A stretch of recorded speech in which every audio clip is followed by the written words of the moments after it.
व्यक्ति हो या समाज,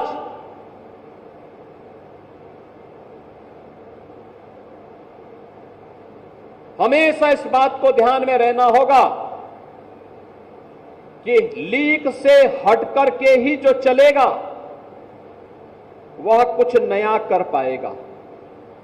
लकीर का फकीर बनने से न व्यक्ति का कल्याण हो पाएगा, न अधिक समय तक हम अपने वजूद और अस्तित्व को ही बचा पाएंगे।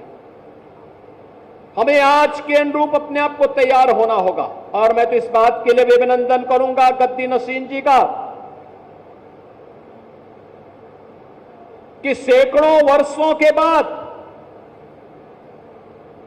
गद्दी नसीन जी ने हिम्मत की कि मैं श्री राम जन्मभूमि दर्शन करने के लिए निकलूंगा। और वो गए, भव्य शोभा यात्रा निकली, भव्य शोभा यात्रा निकली। सबने उसको स्वागत किया, सबने उसका अभिनंदन किया। और क्यों नहीं, आखिर अयोध्या में जो कुछ भी है, यहां के रक्षक देवता के रूप में तो हनुमान जी महाराज हैं ही, लेकिन अयोध्या के इष्ट देव हमारे मर्यादा पुरुषोत्तम भगवान श्री राम हैं। और राम लला का दर्शन करने के लिए 500 वर्षों के अंधकार को दूर करने के लिए प्रधानमंत्री मोदी जी के नेतृत्व में जो कार्य हुआ है, बहनों और भाइयों, यह सनातन धर्म के इतिहास का एक अत्यंत अद्भुत, अभिनंदनीय ऐसा कार्य हुआ है जिसके बारे में आज के दिन पर तुम कह सकते हैं न भूतो न भविष्यति। हां, आने वाले समय में ये चीजें आगे बढ़ेंगी, लेकिन आज के दिन पर जो लोगों के लिए, पिछली सरकारों के लिए जो असंभव दिखता था, वह प्रधानमंत्री मोदी जी ने संभव बना करके, ये डबल इंजन की सरकार ने डबल स्पीड के साथ चल करके अयोध्या को उसका गौरव प्रदान करने का काम किया है। याद करिए 2014 के पहले, 2017 के पहले अयोध्या के, हनुमानगढ़ी के या देश भर के संत जब इधर उधर कहीं जाते थे, यात्रा के दौरान कितनी कठिनाई होती थी, कितनी परेशानी होती थी। लोग आदर के भाव से नहीं देखते थे,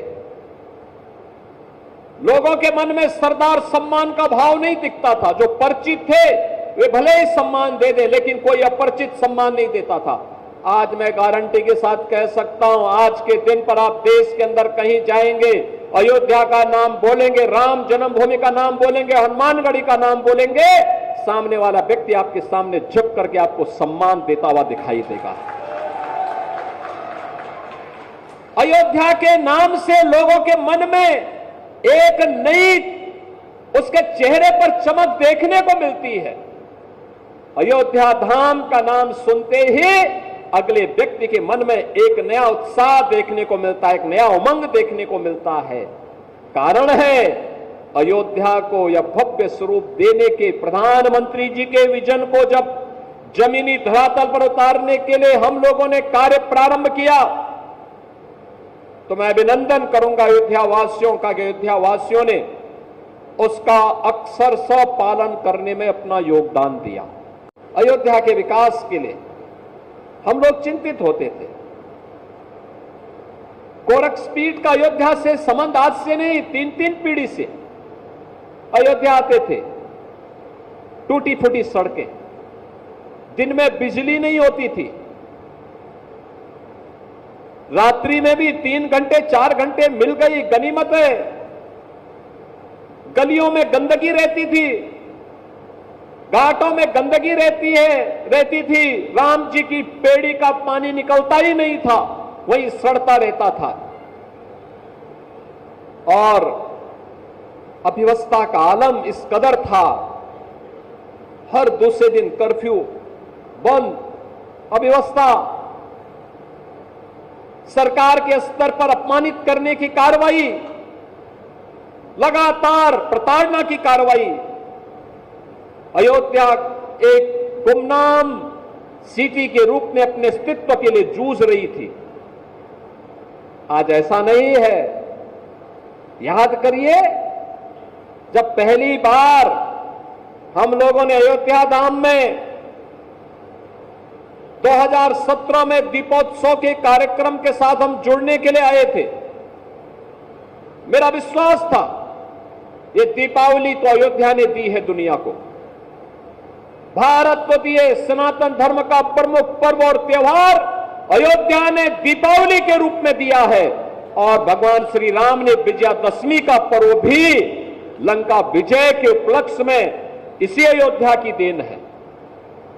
तो लोग जब बोलते थे कैसे होगा, हमने कहा होगा, अयोध्या का वैभव आएगा, जरूर आएगा, कोई रोक नहीं पाएगा। दीपोत्सव के कार्यक्रम के साथ हम जुड़ने के लिए आए थे, और मुझे याद है यहां के सभी पूज्य संत जन एक साथ एक मंच पर आकर के भगवान का अभिषेक करने के लिए उन्होंने भी पूरा योगदान दिया। और आज देखिए, आपकी जो कृपा उस समय थी, उसके उपरांत फिर 5 अगस्त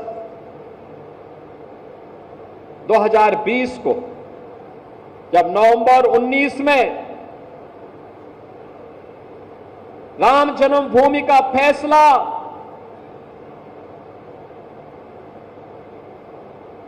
हिंदुओं के पक्ष में व सनातन धर्म के पक्ष में राम जन्मभूमि तीर्थ क्षेत्र ट्रस्ट के नाम पर हुआ, तो उसके उपरांत अयोध्या के मंदिर के भूमि पूजन कार्यक्रम के लिए पहली बार देश का कोई प्रधानमंत्री अयोध्या आकर के राम जन्मभूमि का दर्शन करने के लिए जाता है। यह श्रेय भी केवल मोदी जी को दिया जा सकता है। मोदी जी पहले प्रधानमंत्री थे, अयोध्या आए। उससे पहले मुझे याद है 1-2 बार कार्यक्रम बना, हमने कहा अयोध्या, उन्होंने कहा नहीं, हम लोगों का संकल्प है सौगंध राम की खाएंगे, मंदिर वहीं बनाएंगे। और उस संकल्प की पूर्ति के लिए प्रधानमंत्री मोदी जी स्वयं अयोध्या आए, और अयोध्या में उन्होंने आकर के राम लला के भव्य मंदिर की आधारशिला रखी। और गत वर्ष 22 जनवरी को स्वयं फिर अयोध्या धाम आए, राम लला के भव्य प्राण प्रतिष्ठा कार्यक्रम के माध्यम से उन्होंने दुनिया को अयोध्या की तरफ आने के लिए आकर्षित कर दिया। बहनों और भाइयों, हमें इस बात को याद रखना होगा कि सनातन धर्म के कारण ही हमारा वजूद है, हमारा अस्तित्व है। हम सब कुछ स्वीकार करेंगे, लेकिन अपने देश और अपने धर्म के खिलाफ कुछ भी स्वीकार नहीं करेंगे। यह हमारा संकल्प होना चाहिए। श्री राम जन्मभूमि, श्री हनुमानगढ़ी, हमारे पूज्य संतों के आश्रम, हमारे मठ मंदिर, हमारे पूज्य संतजन, इस सनातन धर्म के स्तंभ हैं, सनातन धर्म के आधार हैं। इनका सम्मान होना चाहिए। इनकी गरिमा और इनके गौरव के विरुद्ध कोई भी आचरण स्वीकार्य नहीं होना चाहिए। और इसीलिए डबल इंजन की भारतीय जनता पार्टी की सरकार पूरे देश के अंदर विकास को विरासत के साथ जोड़ करके कार्य कर रही है। विरासत जो भगवान राम की है, विरासत जो भगवान श्री कृष्ण की है, विरासत जो बाबा विश्वनाथ की है, विरासत जो हमारे पूज्य संतों की है, और विरासत की उसी व्यवस्था को आगे बढ़ाने के लिए आज आप देखते होंगे अब हम लोगों ने अयोध्या के साथ साथ विंध्यवासिनी धाम में भी काम प्रारंभ किया। वहां पे एक भव्य कॉरिडोर दे दिया है। प्रयागराज में भव्य और दिव्य कुंभ आपने देखा होगा, कितना भव्य और दिव्य कुंभ हुआ था। सनातन धर्म का आयोजन इतनी भव्यता के साथ होगा और दुनिया की कोई माई का लाल उस आयोजन में विघ्न बाधा नहीं डाल पाएगी। यह भी हमारा संकल्प था। पूज्य संतों के आशीर्वाद से कार्यक्रम पूरी भव्यता के साथ आयोजन संपन्न हुआ।